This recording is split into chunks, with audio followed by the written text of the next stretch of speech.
One more. Okay, guys. I don't know how the staff's going to work with it. Well, here's what you're called. My name's Dean Davis. The program on stage. This is all about nothing but snakes. So whatever I do, I'll show about a particular group of animals. I like to try to let people know where they come from. Now, this is according to science. It's different people have different views. That's fine. You know, it's a big world, lots of room for everybody. I do science shows, some of them do science. According to scientists, a long time ago, during the middle of the dinosaur age, the Earth was covered with a bunch of animals.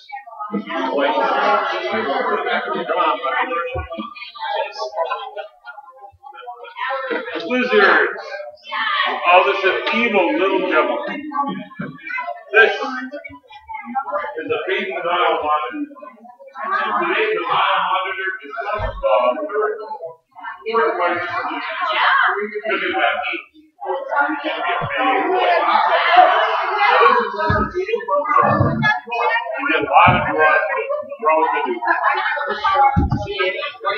now, lizards, during the dinosaur age, and today, lizards are the biggest group of reptiles. There are only 600 kinds of dinosaurs, 350 kinds of birds, 23 kinds of rhinos, and 5,000 kinds of lizards. And they just put lizards everywhere. You got to do all kinds of stuff. Even though those guys are most lizards are small. Out of 5,000 kinds of lizards in the world, 4,700 of them are less than a foot long. Half of them are less than 6 inches long. So lizards are little guys and won't do anything because God bless you. Lizards are little guys and do a lot of bugs. One of the ways we tell whether animals do good stuff or bad stuff is just to find out how long they live. Animals live a long time, do good stuff. Animals live a short time are usually animals of Earth nature. The big guys are the plants. Nature kind of hates animals that eat plants. Plants make the air that we breathe. Anything that eats plants is a danger to all life on the planet. Take bugs, for example. Most bugs eat plants. How much bugs eat? If you ate like those big flying grasshoppers you see around here on hot days, you'd have to eat 16 of your friends in one day to stay alive. If you ate like a butterfly caterpillar during the summer, you'd have to eat one of your friends every hour, 24 hours a day.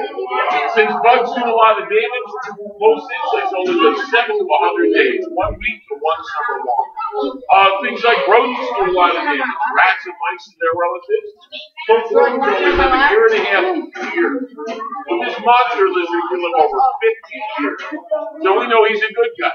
He eats rodents. And have you seen him stick his tongue out there?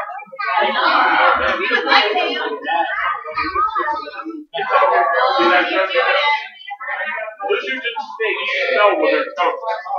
And that tongue can't hurt you. It's light as a feather and dry as a bone. The 2 points on his tongue are a direction finder to tell which direction odors are coming from. Man, we started out loud tonight. As soon as I got ready to roll, man, it's just like quintuple.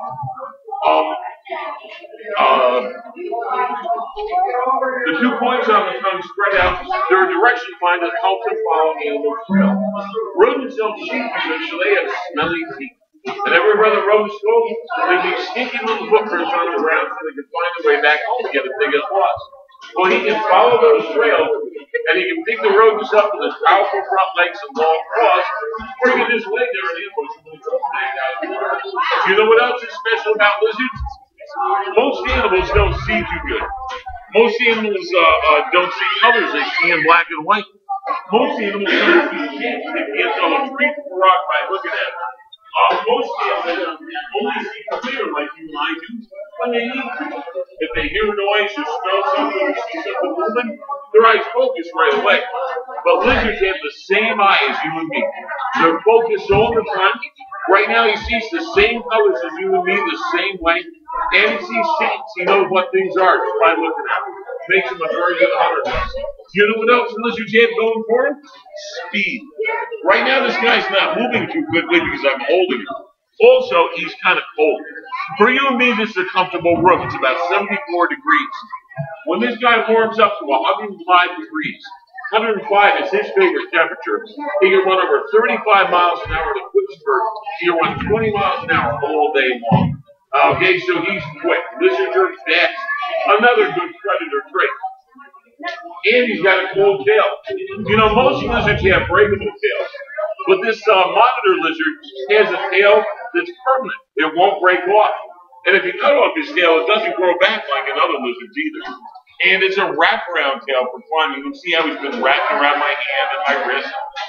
So if he runs out and rats and mice on the ground, he can run up a tree and chase birds, squirrels, and monkeys through the treetops when he grows up. If he runs out of food in the trees, his tail is flat and thin like a crocodile tail for swimming. So he can dive into the river and catch fish and frogs and baby turtles and baby crocodiles. So he does a great deal of good. But you know what happened in the middle of the dinosaur days? It got really, really hot. Around the middle of the planet, around the equator, it got so hot that animals had to change to survive. Some animals moved north and south to get away from the heat. Some of them became nocturnal. They came out at night. You guys ever hear of geckos? Geckos are mostly nighttime lizards. They used to be daytime lizards. The Geico gecko comes from Madagascar, and it's a daytime gecko, one of the few daytime geckos left in the world. Well, there's 1,000 kinds of geckos that just come out at night from that time during the dinosaur age. But you know what happened to some lizards? They started going underground. They didn't go underground digging with their feet. They dug with their noses. They dived into the sand. Dive into the sand, hold up their legs, and they swim through the sand like a fish swims through water. And since they weren't using their legs were smaller. And smaller. And eventually, their legs disappeared. Nature took them away completely. You see that hole behind his eye? That's his ear hole. But guess what? There's nothing to hear underground. So when some of the lizards, nature really think that way their ears. Nature moved their eyelids shut to connect up to the dirt. And eventually, because they weren't using their eyes underground, their eyes grew as small as a period at the end of a sentence in a book. Now later on, things cooled off. Some of these guys came back above ground. They had to regrow their eyes so they could see, and they became the snakes. Today's snakes have a different eye than any other reptile, because they had to grow it back from scratch and hand the parts of pieces. So, snakes are very different. You know, there's one more thing that nature did with lizards that was kind of interesting. Yeah, by the way, if you see blood on the boxes, it's mine. I mean, the poor animal, the poor animal. No, it's my blood. Nobody cares. Yeah, it's a human being. Nobody cares about a human being. That's the way it goes. Anyway, there's one more thing that nature did with lizards, and she only did it twice. In all of history, as far as we know, there are only 2 venomous lizards in the entire world. Okay, one's called a Gila monster. It's a little stubby guy about that long. Alright, little chubby thing. It's black and orange or black and pink. And Gila monster, you know, poisonous lizard. Yes. No, I don't. No, we would have to count on people being quiet for the show. It never happens. Don't bother. Don't even bother saying anything. They can stop them for 10 seconds, and then it gets worse. They double up on it. Just you know, 2 beers and everybody goes deaf. Okay? You know, so they have to scream at the top of their lungs for the person next to them to hear it. Anyway, the other lizard is called a Mexican beaded lizard. And they get close to 4 feet long. I've got a young one right here. One of the 2 venomous lizards on Earth. Mexican beaded lizard. And he's like a wild lizard. He's just I can't listen to it. I'll explain that later. Okay, now. He's a venomous animal, so it would not be a very good animal. Yep. Okay, now. Nature took these desert lizards. Now, does this guy look like an aerobics instructor? No, he's kind of tubby, right? You know, his top speed is your walking speed. He's not really quick. And he eats rodents. And you know, rodents are pretty quick. Rats and mice are fast. Also, rodents in the desert where he lives are mean. Around here, if you dig into a mouse nest, that mouse cowers in the back of the nest waiting to die. If you go digging into a pack rat nest out in the desert, they come out and attack you. So nature gave these guys these beaded scales that are rounded. It feels like a beaded purse. And then inside each scale is a chunk of bone. So these scales are hard. It's like armor plating. And that way, if a rat tries to bite him, it can't get all of its teeth. Just brush right off of those scales. He's got kind of buggy eyes, but he actually pull them inside his head and protect his eyes when he goes after a rat. So he digs into a rat nest, the rats attack him, and he bites into him. What nature did was take his saliva and change it. You and I have saliva that does one job. It changes starch in your food into sugar your body can use for energy right away. His saliva does about 18 different jobs. We just tend to call it poison or venom. But it's just digestive juices. When this guy bites into a rat, his venom glands are in his lower jaw. Kind of a dumb system. Today, things like rattlesnakes and cobras, they have their venom glands in their upper jaw, make gravity work for them, right? And you know, the venomous snakes, they have fangs. Hollow teeth, just like a doctor's hypodermic needle. This guy doesn't have fangs. His bottom teeth, he's just got regular old lizard teeth, and they got little grooves in them, like little gutters. So when he bites a rat, he has to chew into it. And chew and chew and chew really quick, and that kind of pumps his saliva up the grooves in the teeth into the wound. If he's struggling with a rat, it's giving him a hard time, he'll roll over on his back. And then gravity will work for him, and he'll inject a lot more venom. But this guy here, he can kill a rat almost the size of my sneaker in 30 to 45 seconds. And that way they don't hurt him or get away from him. So that's a pretty effective solution. And since it's digestive juices, it helps break down his food, just like the digestive juices in your stomach. Yes? It's up to him. If he wants to, he does. It's his mouth, his body. I don't control that. Yes, I was going to get to that. Okay. On TV, they always make a big, actually it was what I was coming up with next. On TV, they always make, I've been doing this 52 years, it makes me look psychic. Okay.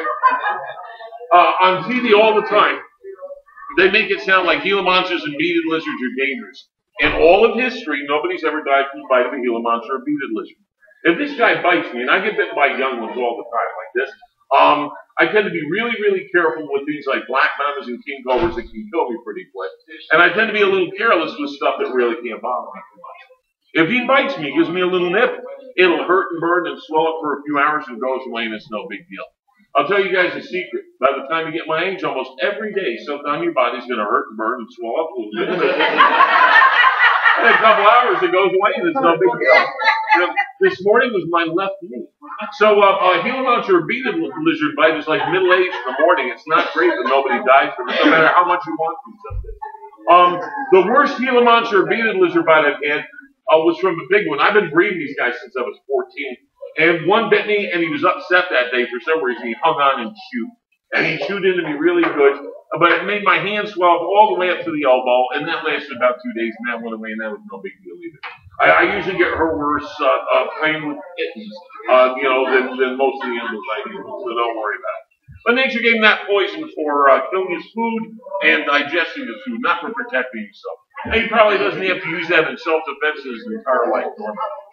So, and at his speed, it's not like they're going to be attacking people. Everybody was worried about things like these attacking people. Nope. Ain't going to happen. So the lizards came back above ground with snakes. The first snakes weren't too impressive.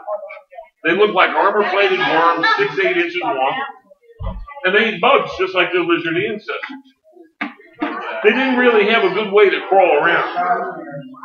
But nature changed them and eventually wound up with snakes like this. This is just a bird. Snake you can find in your own backyard. Yeah, the snake's over here too. Snakes are right here. No, I can't touch anything. That's against the law. Okay, I better get this out of the way because that's like for one person. Okay, it is against the law for people who travel with exotic animals to let the public have contact with them. It's very dangerous. You may see people do it at fairs. You may see people do it at your kid's school. They're breaking the law. And there's 3 good reasons for that law, and I'm showing you one right now. I'm missing 7 body parts. I can only show you the one. All the parts I'm missing are from animals I raised from babies. So number 1, can you trust animals? Okay, no. About 14 miles from here, I got relatives I don't trust. I'm not going to trust anything in this box. And why should you? Okay, no, don't trust my relatives either. They'll get you as well. Okay. Reason number two, the end of my finger, which is missing, not because it's bitten off, all the other parts are bitten off. The end of my finger is missing from germs. I got bit by an animal, had some nasty germs in his mouth, got an infection that lasted 3 years. They couldn't cure it. In the first 3 months, I lost 130 pounds. I looked like a hockey stick with hair. I almost died. The same germs that did that to my fingers are in the mouth of every animal you can think of that goes outdoors. Your dog, your cat. If they drink out of a puddle, a swamp, a stale bowl of water, they have the same germs in their mouth. Animals are filthy with germs. Some are dangerous to people. Okay. What was that? A snake? Yeah, I was bitten by a cottonmouth. It's a venomous snake from down south. For that, hurt and burn and swell for a couple of days. Went away. Nobody dies from a cottonmouth bite. Okay, water boxing. Ooh, it's a water boxing. Same thing. Okay, nobody dies from their bite. It hurts a lot. You know, big deal. So does life. Okay. Oh yeah, the third reason, allergies. You can be allergic to anything, and you can have a bad reaction due to an allergy. So I can't let you touch anything, no matter how much you want to. If you're willing to pay me, if you want to slip outside afterwards and do it, I can't do that. Okay? I live with you. I won't shake your hands after the show. I won't touch you. I won't let you touch my boxes. Because I'll tell you, once this happened, I spent my whole life eating a sandwich in one hand, a scalpel in the other, doing autopsies on the kitchen table, you know, dead animals. I did cleaning cages, you know, with one hand and then eating lunch. Okay, never bothered me. All of a sudden this happened, I saw what germs could do. I ran a pharmacy for 20 years, okay, you know, it really scared me. 85% of all captive reptiles carry salmonella. 4 of the kinds of salmonella they can carry are deadly to humans. Okay, there's about 80 kinds of salmonella. 4 of the ones the reptiles carry are deadly to humans, so I can't let you touch them. Okay, anyway, garter snake. Nature came up with the snakes. And to help them out, she gave these special scales on their belly. They're called scutes. They're broad, they're wide, they go all the way across the belly. They're attached in the front, and they overlap the one in the back, so they're like shingles on a roof. And you know, they're kind of like fingernails. If I want you to crawl on your belly on the floor without using your legs, you might dig your fingernails into the floor to get traction. Well, this snake has 185 fingernails on the belly sticking into the ground with it. So he can crawl in a straight line using it, or he can wiggle back and forth and use the edges up on the side. Okay? And that's how he gets around. The first snakes like this, they eat bugs like their lizard ancestors. As a matter of fact, today garter snakes eat all kinds of things, all kinds of cold-blooded creatures. A big garter snake will even eat frogs and toads and tadpoles and salmon. But the 3 questions I get about them are, number 1, do they bite? Yes. This one was chewing on me to beat the band yesterday while I was doing the show. Right now she's not biting me because apparently she doesn't want to. Okay? I'm not psychic. I can't tell you why they bite, why they don't bite. It's entirely up to them. For all I know, yesterday she had arthritis, sinus headaches, or cramps. They have no clue. Okay?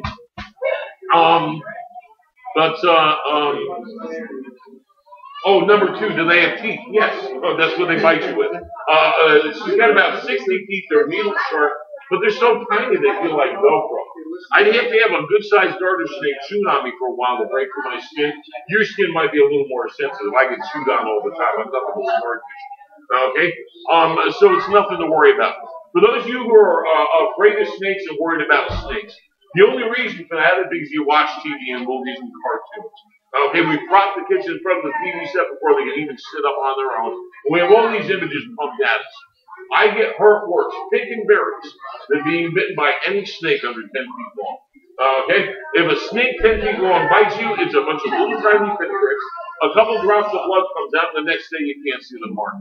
If you trip while you're picking berries, you might need stitches afterwards because berry bushes are going to rip you to shreds. Okay, so don't be afraid of snakes. Be afraid of plants. Don't listen to your vegan friends. They're nuts. Plants are the enemy. Okay? There's poisonous plants. Plants with poisonous berries. Plants with spines. Plants that will give you a rash. You guys ever hear a giant hogweed? It's like a giant queen ant lays 18 inches across. That plant will give you a rash that'll kill you. Can you imagine the humiliation of dying from a rash? Okay, it's not only the pain of the actual thing. It's like, how embarrassing it would be that you died from a rash. That's going to be in the newspaper somewhere. Okay, people will read that 100 years from now. So it'll be an archaeologist and stuff. A branch could fall off a tree, hit you in the head. That happened down Ravina Way not too long ago, and kill you. A tree fall on your house, wipe out your family. We had that happen last year during the hurricane. Wiped out a family over the tree falling on the house. You're walking through the woods, trip over a vine or a root, and I swear some of those vines do it on purpose. I've heard those suckers laughing at me. You can hit your head on a rock and die. Did you guys know more people die getting hit in the head by coconuts falling off a palm tree? They're killed by sharks and crocodiles put together. Coconuts kill more people in direct attack than sharks and crocodiles. And for those of you who just, but there's poisonous snakes. Cats, house cats kill 8 times as many people in the United States as venomous snakes every year. 8 times. Now, it's from infection, but that little nasty furry bugger had to bite you in the first place for you to get an infection from his mouth. Okay? Cats kill 8 times as many people as venomous snakes. How many people died from horses last year? 250. Most of them stomped or kicked. We're not talking about people falling off horses. We're talking about horses doing something directly to cause death. Okay? Dogs, 32 kids got killed by dogs that live in their own house last year. So, and you're worried about venomous snakes. How many people die from venomous snakes every year in the U.S.? 1 every other year. Ooh, rattlesnakes. Oh, we're going to save people in rattlesnake roundups and save the children. 1 person every other year. Anything you do, anything you enjoy, anything you normally do during the course of the day is more dangerous than snakes. Nowhere else. So, snakes. Now, they just start making them bigger. Get in there.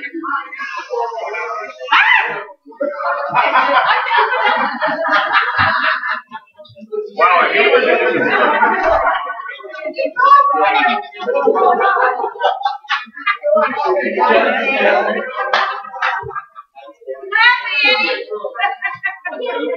My ex used to react that way to me. Women just hate me. Okay, so nature kept making them bigger, experimenting with different food. If you're walking around in New York State and you see a big black, brown, or gray snake, and when you see the snake, it takes off in the water. No matter pond, swamp, lake, stream, ditch, river. If you're with friends, especially locals, at least one will scream water moccasin, water moccasin. Well, guess what? There's no water moccasins in New York State. Water moccasins are a venomous snake that live 800 miles south of here. There are no poisonous water snakes in New York. The snake you're seeing is a harmless banded water snake. Now, by harmless, do I mean he doesn't bite? If you grab a wild water snake, he'll bite you 10 times before he can drop it. And that's when people will go, wow, I went near him, I was going to touch him, and he tried to bite me. And snakes are mean, so they beat it to death with a stick. If you grab a chipmunk, what's he going to do? He's going to bite the snot out of you. He's going to bite you in a way you will never forget. Chipmunks have teeth that hammer and okay? If a snake does the same thing that something that's cute and furry, googly eyes does, okay, snakes are cute, okay? And that chipmunk can carry diseases that'll kill you quicker than you can think about, okay? But snakes, not so much. Anyway, water snakes eat fish, frogs, and tadpoles. They experimented with vertebrates, they, everything they eat has is fine. And they do good balance of life in ponds and swamps and rivers where they live. But if we were going to have snakes, they'd have good purpose, All of a sudden, 2/3 of the way through the dinosaur age, nature came up with the first mammals. The first mammals were rodent-like. And like rodents, they did a lot of damage. They may have helped wipe out the dinosaurs by helping to spread disease. So nature had to come up with a way to control them, and nature came up with the best predator on earth, snakes. Everybody thinks cats, right? Do you know your cat is the worst hunter on the planet? If a cat goes hunting, average house cat catches 2 mice out of every 20 he goes after. 2 out of 20. You know what's worse than your cat? The lion, king of beasts. You ever see Discovery Channel Animal Planet? They got that lion documentary film. They play ad nauseum all year long. They've been doing it for like a decade and a half. In the beginning of this film, it's narrated by James Earl Jones, who starts out with his deep voice saying, "It took 7 years to make this lion documentary film." Well, you know why? Because lions sleep 23 hours a day. They're disgusting. Lions only go hunting once every 4 or 5 days. You know why? Once they catch something, they eat so much they can't stand up for 4 or 5 days after. For more than a few minutes at a time. And the lions go hunting, and how the girls do all the work? 4 or 5 girls go hunting. They catch one animal out of every 14 to 18 they go after.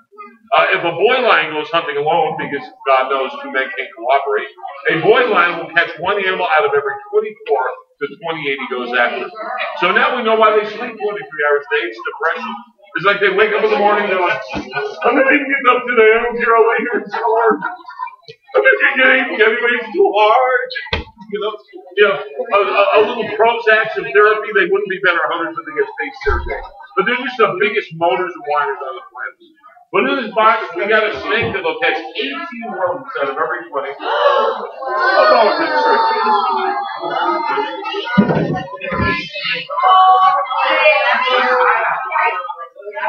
is number 6. Number 6 on the largest constrictors on the planet. Between boas and pythons, there's over 100 species. But this is the common boa constrictor. And when you hear the word boa constrictor, you always think big snake. Boa constrictor, average boa only gets about 8 feet long. That's the average boa you will see in captivity or in the wild. Once in a while, you have a boa for a long time. In a cage, you might grow 12, 13 feet long. But you hardly ever see them that big in the wild anymore. Because once they get over 10 feet long, you can make a lot of really expensive wallets out of it. So people kill them as soon as they find them. There was a boa found close to 100 years ago that was 18 and a half feet long. And they have a skin and a skull and a section of backbone and ribs that proves exactly how big that snake was at the time. But nobody's seen a boa that big in 100 years. Okay? They're really not big snakes, they're fat snakes. We have snakes in New York State called black rat snakes that get 8 feet long. Same as this guy's going to get. But the black rat snake is only about that big around. Big around is a silver dollar when it grows up. So, snakes. Great hunter. You think he's good hunter because he's fast? Not seen in a python boa or anaconda boa. 2.5 miles an hour. You can walk faster than an anaconda can run with his tail on fire in a hot parking lot in the middle of summer. Snakes aren't quick. Fastest snake in New York State is called a black racer. Lives on rocky hillsides right around here. You steer up a black racer on a hot summer day, it looks like it's taking off like a rocket. It's actually going 3.5 miles an hour. This is me jogging through your neighborhood. Scary thought, wouldn't want me living in your neighborhood. I start out about 3.5 miles an hour. Yes, sir. Well, no, they constrict their food. They bite in self-defense. He can bite me anytime he wants. But they're not venomous. He's only 5 feet long. Seriously, I would get hurt worse playing with a kitten than being bit by this snake. Yes, he wants to go up. And since he doesn't have arms and legs, the only way he has to do that is to wrap around to hang on. He wants to get on top of my head also. My head, top of your head is about, almost 100 degrees. Okay? And he's looking for heat. This guy likes to be warm. So he has to the highest point, But there's nothing aggressive about it. And to tell you the truth, I don't know if he's going to bite me or not at any given time. Animals do what they want. Snakes don't have a facial expression. Most of them don't give good clues as to what they're doing. So, if he wants to bite me, he can. Usually he doesn't. I try to keep away from my mouth with my warm breath and startle him. He can't see what a face is. But as soon as I breathe on his face, he knows he's near a mouth, and it scares him. The heat may also stimulate him. He feeds on warm blood and prey. But otherwise, he's not a real danger. Anyway, fastest snake on Earth only goes about 6 miles an hour. That's a black mamba from Africa. Snakes aren't quick. You think snakes have good eyesight? Remember, they had to grow their eyes back to nothing, half the parts are missing. Okay? You think snakes listen for rats and mice? No, they can't hear a thing. They never grew back their ears. And that's why I don't name my snakes. You call them all day, they never come anyway. Okay? One of the silliest things you can do if you get a pet snake is to spend a lot of time agonizing over picking a name for them. Every year, people give me hundreds of snakes. They got to get rid of them because of new laws. Snakes are expensive to care for. And every person who gives me a snake, make sure I write down the name like I'm going to be talking to their deaf snake for the rest of my life. Okay? Half of the people that give me a snake swear that the snake knows his name. And when they walk over to the cage, the snake comes up to the top of the cage to greet them. Okay? You know why the snake comes up to the top of the cage to greet them? Because you're watching TV again. Okay? On TV they say snakes eat a big meal and lay around for a month digesting. There is no snake on earth that eats once a month like they say on TV.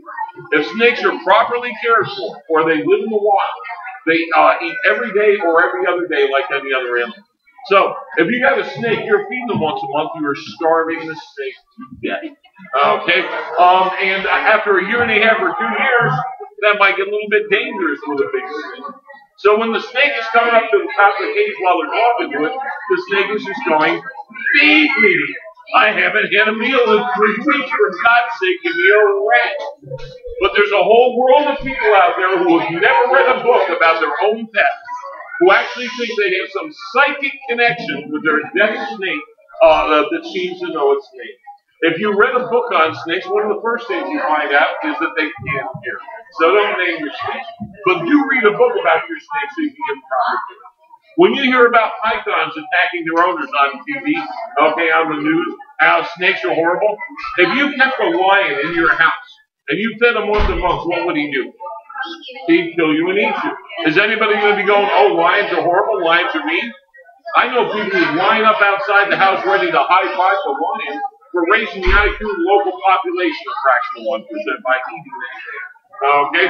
If a snake does the same thing as any other creature, snakes are evil. Here's a little tip from your Uncle D. If you're going to keep big meat-eating animals in your house, keep their belly full.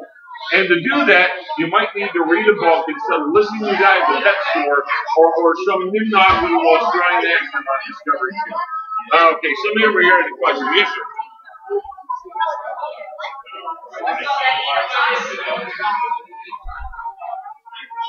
What's your name? What? Most poisonous snakes? I've had them all. You know, it's like, you know, king grounds. I've had sea snakes. I've had tiger snakes, deer snakes. Well, I've held all the time. I've read it for research. So, not a big deal. You know, they're just snakes. Okay. I know on TV it looks exciting. In real life it ain't so exciting. Oh, she would eat about 5 rats a week. That would be her average. Medium size and large size. Once in a while you toss her a half-grown rabbit because she's a grown girl, got to stretch it out once in a while. Yeah. You give her a half-grown rabbit, and that stretches her out. She might skip 3 days. But normally she's eating about every other day. She hasn't had anything in 2 days because you never bring a full snake to a show. Little tip from your Uncle D. Okay.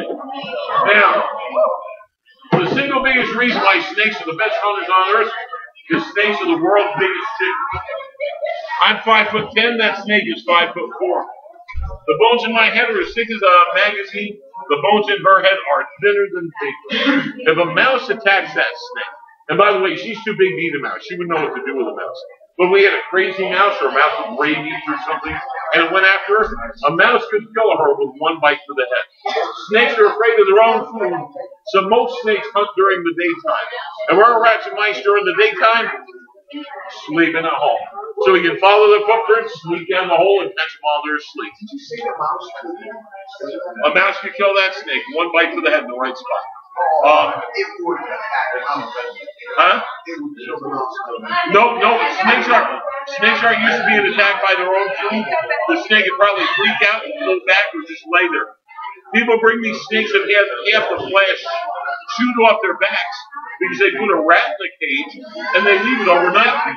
The rat gets hungry, it's got no fear of the snake, it starts chewing on him, The snake just lays there, goes in the shop, and lets the rat eat the snake. Yep. Try to get that snake to eat a rat again. Picture going to McDonald's and having your hamburger stand up and go moo. Okay? You know? Really? Doesn't work out so good. So snakes have to have protection. They're weak, they're fragile. There's a bunch of ways that snakes can protect themselves. I got one here, one of the most popular pet snakes on earth. Over 6 million sold in the United States a couple of years ago. This is a ball python. And he's not doing what he's supposed to. As a Harvard Law of Animal Behavior, of the most exactly controlled conditions, animals do exactly as they please. Okay, now, here he goes. When he gets scared, he curls up in a ball with his head in the center and his tail sticking out. If he's really scared, he curls his tail up like a watch spring and waves it around over his back. So as enemy's looking at the snake, he actually thinks the tail is the head. Now, in the meantime, yeah, come on, let's do it right. In the meantime, his head's there, watching. And when his enemy gets close, all of a sudden, he strikes. Now, he doesn't want to bite his enemy. Okay? All he does is a quick jab, and that makes his enemy jump back. His enemy goes, whoa, a two-headed snake, or a bowl of snakes, like there might be 5 or 6 in there. That freaks his enemy out, but it might give him a chance to get away. Some desert snakes have a blunt tail that looks more like a head than their head does. If an enemy attacks them, they cover their head with their body and go digging in the sand with their head while they're sticking the tail up, striking in different directions with the tail, keeping their enemy busy while they disappear on the ground. Okay, so that's kind of cool too. That's one way, passive protection. It's called a ball python because they tend to roll in a ball. Yeah. Let's see. Now is that a small one? Yeah, they get about 4 foot. Yeah, he's about 3.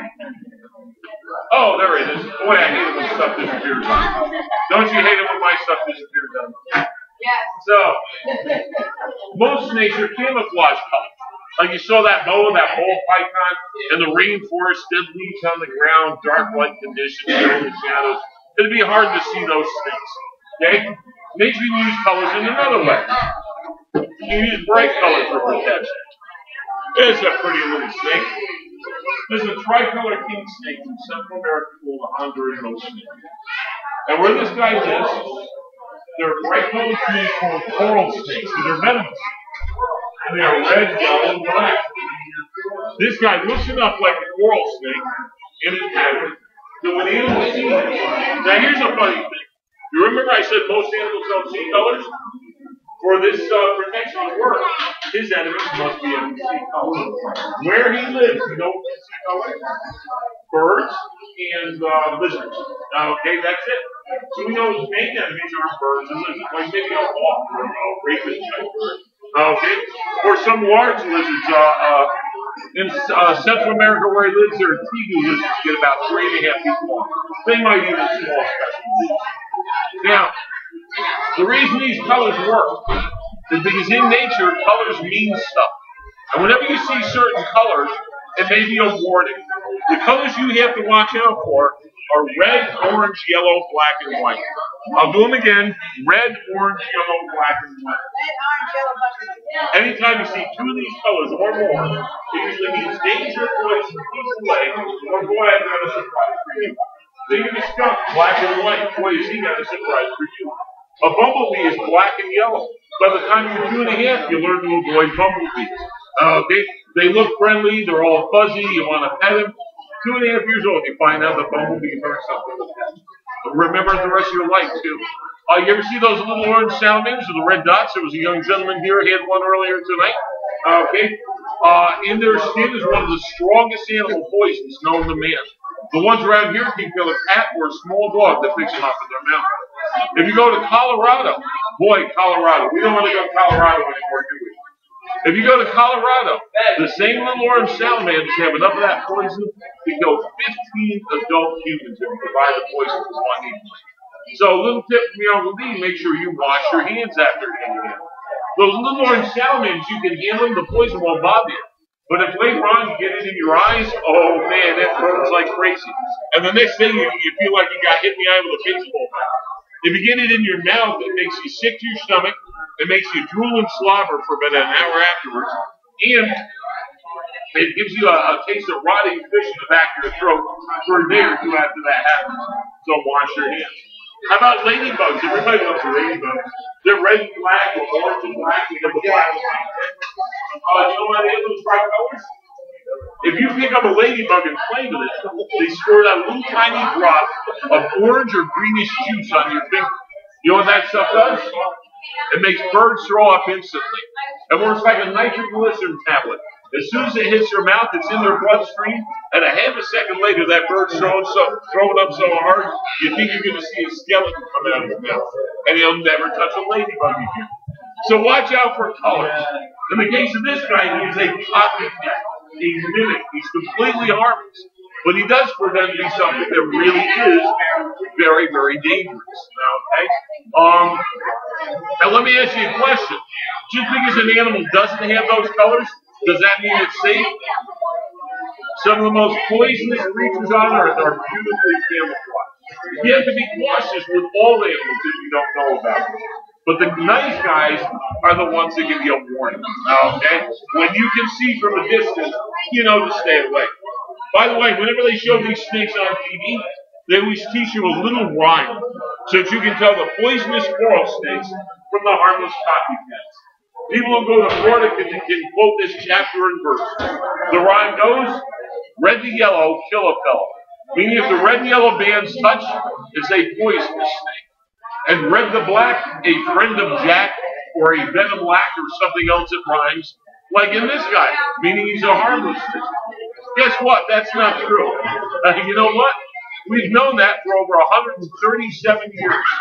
That rhyme was written in the first book on snakes, written in the United States, back about 140 years ago. Within a couple of years, they already found a snake that had red and yellow touching, and it was completely harmless.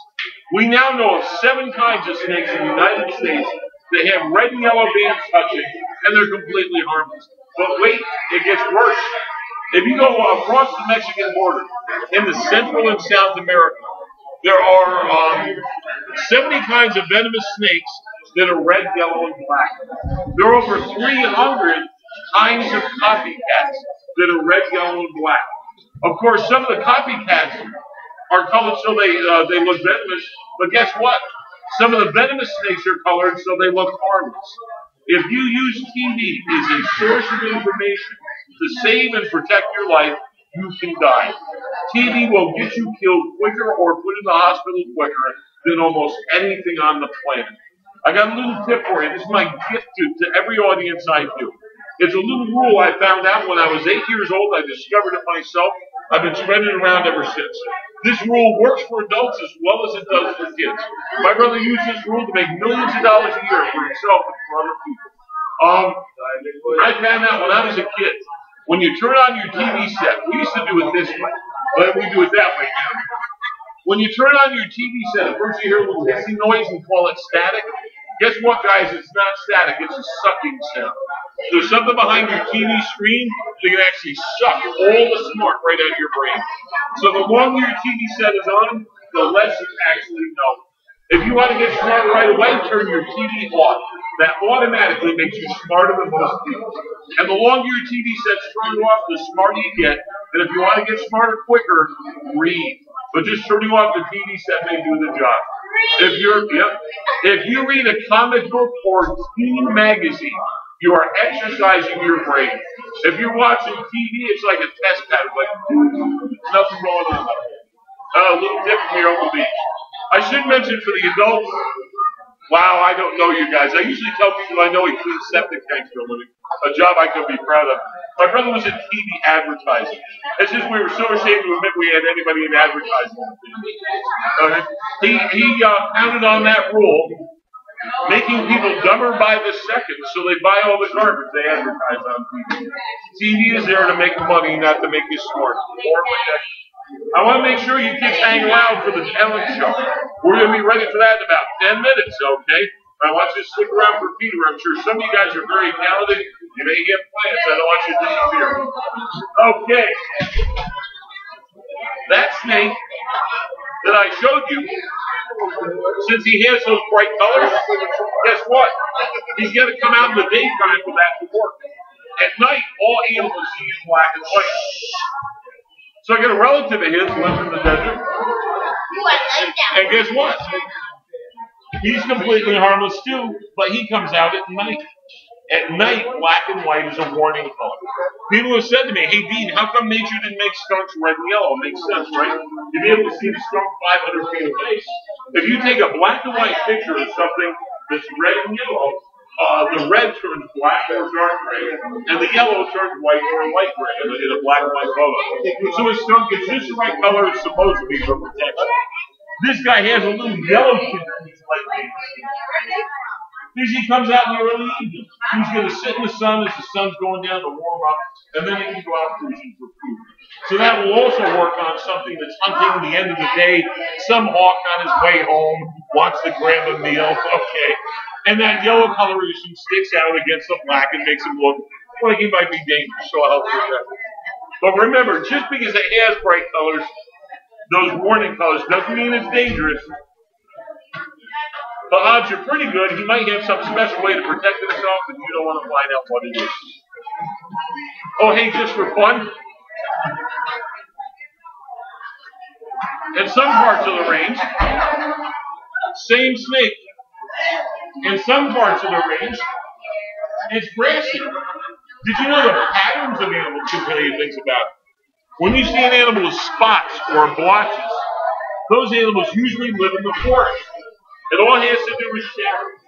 In the forest, you've got, oh, he's shooting on me right now. In the forest, you've got light and dark colored dead leaves on the ground, spots of sunlight, spots of shade. So spotted animals usually live in the forest. Banded animals usually live at the edge of things. The edge of the forest, the edge of the field, and the types of shadows that exist there help them to hide them. This guy lives in grassy areas outside the desert. You will find banded and striped pink snakes in the same places. Mom might have 24 kids, and there might be 50 striped and banded. But the banded ones are more likely to survive in the grassy areas, and the striped ones are more likely to survive in grassy areas, and the banded ones survive better in the desert areas, crawl around the edge of plants. So nature gives things different patterns.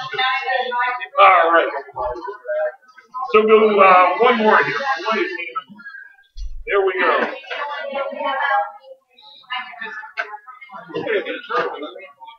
There we go. Okay. That works. We got one more, I think. Is it? And the one. Okay, you watch TV all the time. So everybody knows everything. Okay? On TV, what's the biggest snake on earth? Anaconda. Biggest snake on earth. Now we're talking Discovery Channel, Animal Planet, educational TV. You put the kids in front of that TV, trusting these people with information to make your kids smarter so they know about stuff. On TV, they say anacondas get 40 to 100 feet long. And this is the so-called experts with Australian accents dancing around like a monkey jab with a pitchfork, okay, covered in sweat, jumping around and hooting and hollering, okay. All these strange, weird, sick people that you trust your children with to teach them stuff, okay. Let's see if that's true. By the way, I'm using this not because the anacondas are poisonous, not because they're actually technically dangerous, but anacondas live in warm, stagnant water. You know what lives in warm, stagnant water with anacondas? Bacteria. There you go. Same stuff that did that to my fingers, right? So I try not to get bitten by anacondas, crocodiles, turtles. So I'm going to pick them up on this stick. It's not good to hold snakes. It's not good to hold snakes by the neck. But if he does the right thing, I'll make an exception. Here it comes. Here he comes. He knows under. There we go. That turns my girlfriend on when I do that. I used to do that with cobras and rabbits. I have a girlfriend with nuts in her. I get fucked up. Anaconda, just a baby. Okay? On TV, 40 to 100 feet long. The biggest anaconda ever measured in history is 23 feet 4 inches long. about 5 feet long and the biggest boa constrictor ever measured. Average anaconda they catch and measure today. Average female is about 17 feet. Average male is only 9 or 10 feet. Anacondas are mostly fat snakes. They're not huge, long snakes. And there's never been one proven over 23 feet 4 inches. Now he's not squeezing hard. He's putting a little pressure on. He's not squeezing my arm because he wants to eat. He's squeezing because I grabbed him by the neck. Snakes don't want to be held by the neck, and since he doesn't have arms and legs, he's using my arm, pulling back, for leverage, trying to get his head out of my hand. If I let him go, he would loosen up automatically, but then he'd bite me 5 or 6 times in the face. Okay, so we're going to hang on to his neck whether he likes it or not. Okay, if he was a nice snake, I'd let go of the head. I just hate being bitten by water creatures. This one. He is a constrictor, yes. Yep. But that's how they kill their prey, not how they defend themselves. Okay? Constricting snakes do not defend themselves by wrapping around and squeezing, except in the case of grabbing them by the neck. Okay? They defend themselves by hissing and striking, just like other snakes. Snakes are bluffers. He doesn't want to risk his tiny teeth and his mouth. Even venomous snakes don't want to risk losing their venom, which they need to kill and digest their prey by biting. But they will sit there and they'll, feel like a boxer, pulling the punches, during practice and stuff. He'll hiss, he'll strike a few times. His enemy goes, whoa. And while his enemy backs up, he turns and runs as fast as he can. That's all. Snakes are the biggest weenies on earth. Now, on TV, you will often hear that some pedos, they got a python, and the python attacks them. Now, every time you hear that, I want you to think low IQ for the rest of your life. This is a person who was starving their snake to death. So the snake, they reach in the cage to pick up the snake is just praying it's a meal after a month without food. Okay? And the snake wraps around him, and it took 6 firemen to get the 8-foot-long snake off the man. Okay? Now, do you think snakes are that strong? No. Do you think firemen know a lot about snakes? Hence the name fireman, okay? You got a problem with snakes? Well, a snake man. They might actually know something about snakes. If this snake was biting me and wrapped around my arm, squeezing, a fireman would try to get his mouth off my arm first and try to unwrap him head first. Guess what? Snakes' muscles lock from head to tail when they do this. If you take his tail and bend it backwards, whoops, he got a loop underneath. That was cool. He comes off like a clothesline. Okay? Just like that. Alright? 6 firemen to pull a snake off a guy. I've had snakes up to 23 feet long wrapped around my leg and gotten them off myself. 400 pounds. Okay? Snakes are no big deal. Okay. There he is.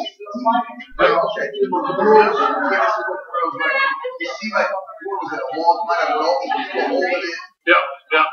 Well, the one in the photo wasn't the actual snake. But the largest snake on earth ever recorded in history was a 36-foot-long reticulated python that was killed in the Philippines after World War II. And again, they have a skin, a skull, and a section of backbone and ribs to prove how big the snake was when they got it. Yeah, I got to get it out of there as quick as I can. Reminds me of college. It looks like they make the snake look larger by having these like guys. Yeah. Okay. Yeah, in the angle, stuff like that. You make it look huge. Maybe one more quickie. Okay. Now here we go. There's exceptions to every rule.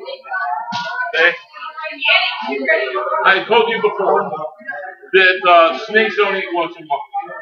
There are some snakes that when they grow up, may eat as infrequently as once every couple of weeks.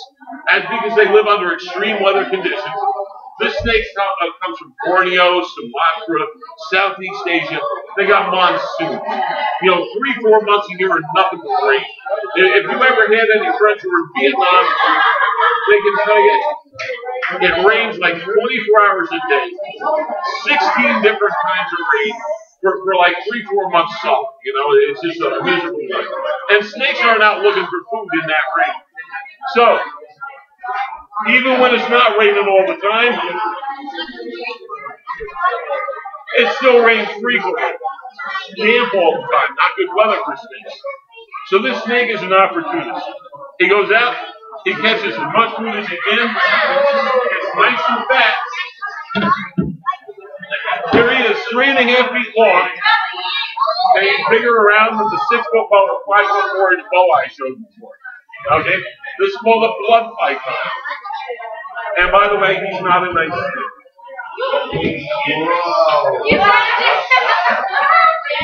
I told you. Yeah. So we're not going to keep him out for long. We're not going to keep him out for long. He's very strong. And I'm just worried, you know, I'm just worried that he'll hurt himself. Not worried about him. There we go. Hi, happy boy. So in a few locations, there are some tubby little snakes that will eat a big meal, crawl down some cool burrow that's nice and dry, and digest their food for a couple of weeks. Then they come out on a nice sunny day when they have a little good weather. They go to the bathroom and they go out looking for more. It might be a couple more weeks before the weather's right for them to go out hunting. But normally, most snakes eat every day or every other day. Most snakes, by the way, live anywhere from 20 to 45 years. That garter snake I showed you will live 20 years. All the pythons and boas I showed will live about 45, 48 years. The king snakes that I showed you, very common, popular pets, live about 35 to 38 years. The water snake lived 28 years. So snakes are long-life creatures, do a lot of good. Now we're about ready for Peter there. I'm going to get my stuff out of the way here. Please be careful with the cords there because it's attached to the computer. Okay, I just don't want you to trip over those cords.